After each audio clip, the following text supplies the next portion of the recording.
News plus Tamil நேயர்களுக்கு வணக்கம். நான் உங்க விஜய் மீனா. இது பஞ்சாயத்து நிகழ்ச்சி. தேர்தல் களம் ரொம்பவே சூடு பிடிச்சி பரபரப்பா போயிட்டு இருக்கு. இதுல ஏகப்பட்ட பஞ்சாயத்து வேற, நிறைய பஞ்சாயத்து இருக்கு. இதுல ஒரு சில பஞ்சாயத்தை நம்ம சிறிய தொகுப்பா பார்க்கலாமா? வாங்க போலாம்.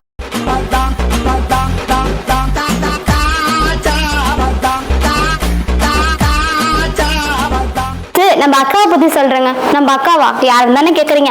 அட, நம்ம கனிமொழி அக்கா தாங்க. நம்ம கனிமொழி அக்கா நிலக்கோட்டையில பிரச்சாரத்துல ஒண்ணு சொல்லியிருக்கிறாங்க. என்ன தெரியுமா? பாஜகவும் அதிமுகவும் ஒரு துரோக கூட்டணியா.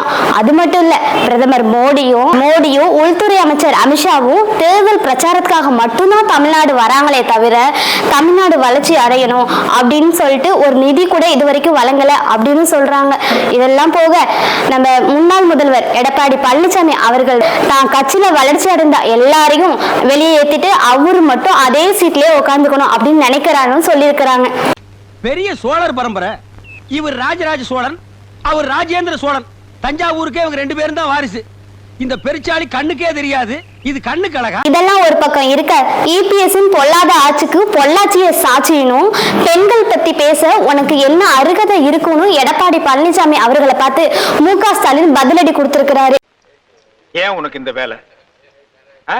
நீ வாங்குற இந்த 10-5 பிச்சைக்கு இது தேவைதானா? ஒரு விளம்பரம் என்ன?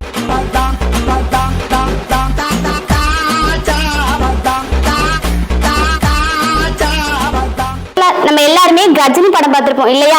கஜினி படத்துல நடிகர் சூர்யா என்ன பண்ணுவாரு? அவருக்கு ஞாபகம் மறதி இருக்கும். அதனால தான் உடம்பு ஃபுல்லா பச்சை குத்தி வச்சிருப்பாரு. அவர் ஞாபகம் மறதி ஆச்சுன்னா அந்த பச்சை குத்துனதை பார்த்து அவரு திரும்பி அவருக்கு ஞாபகம் வந்துடும். அந்த மாதிரி தாங்க ஒரு கட்சியில இருந்து விலகி இன்னொரு கட்சிக்கு போயிருக்கிறாரு.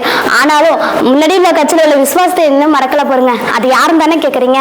அட, நம்ம ஆதவ் அர்ஜுனா அண்ணன் தாங்க. விசிகா கட்சியில இருந்தவரு இப்ப தாவேகா கட்சியில இணைஞ்சிருக்கிறாரு. வில்லிவாக்கம் தொகுதியில ஓட்டு கேட்டு போறப்போ நம்ம ஆதவ அர்ஜுனா என்ன பண்ணாரு தெரியுமா? கேளுங்க, கேட்டா நீங்களே சிரிப்பீங்க. அட ஆமாங்க,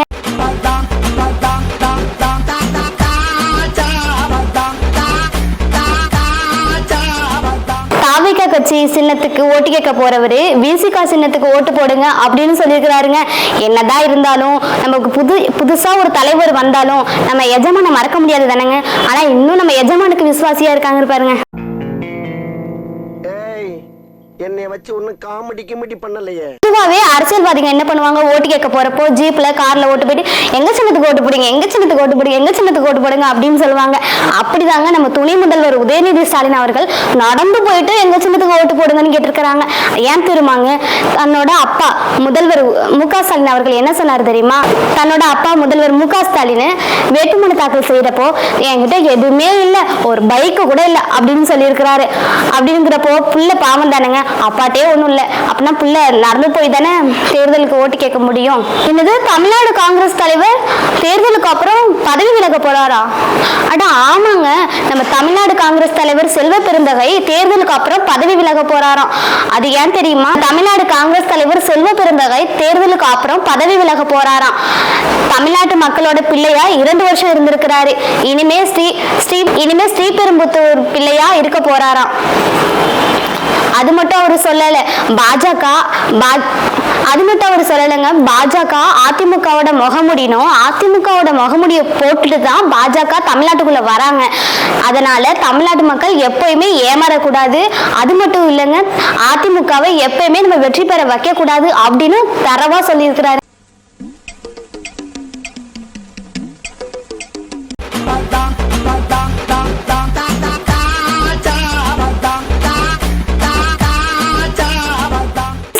தெரியலங்க, சிரிப்பு தான் வருது. சிரிச்சான்னு லூசுன்னு சொல்லுவீங்க, சொல்லுங்க. ஏன்னா நான் சொல்றது கேட்டா நீங்களே சிரிப்பீங்க. அது என்னன்னு தானே கேக்குறீங்க? ஆர்வமா இருக்கா? சரி சொல்றேன்.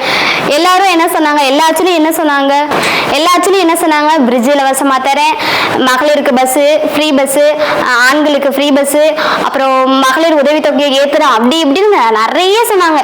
இலவச திட்டங்களை நிறைய சொன்னாங்க. ஆனா நம்ம அண்ணன் மட்டும்தாங்க ஒரு காமெடியா சொல்லிட்டு இருக்கிறாரு. அது என்னன்னு தானே கேக்குறீங்க? மாடு மேய்க்க ஹெலிகாப்டர் தராங்களாம். சிரிப்போல அண்ணா, ஏன்னா இப்படி கேக்குறீங்க? நீங்க ஏன்னா இப்படி கேக்குறீங்க? எங்களுக்கே சிரிப்பு வருது.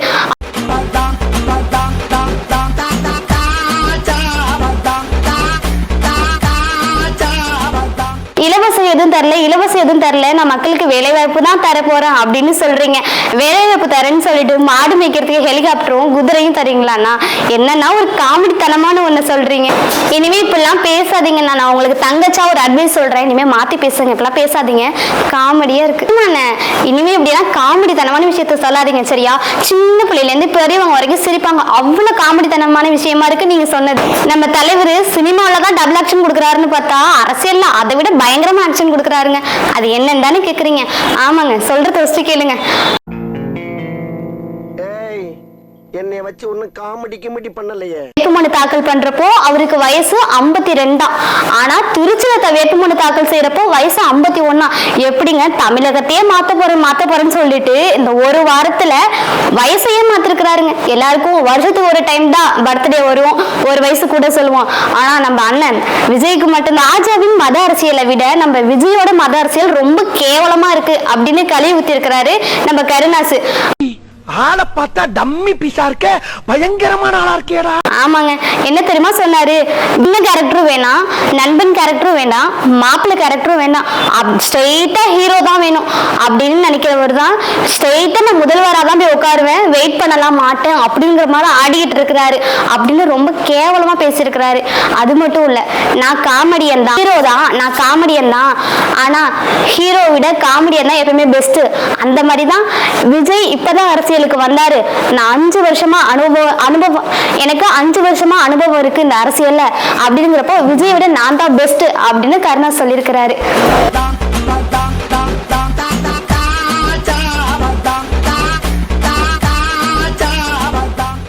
உங்களிடமிருந்து விடை பெறுவது நான் உங்க Vijay Meena. Tata, bye by.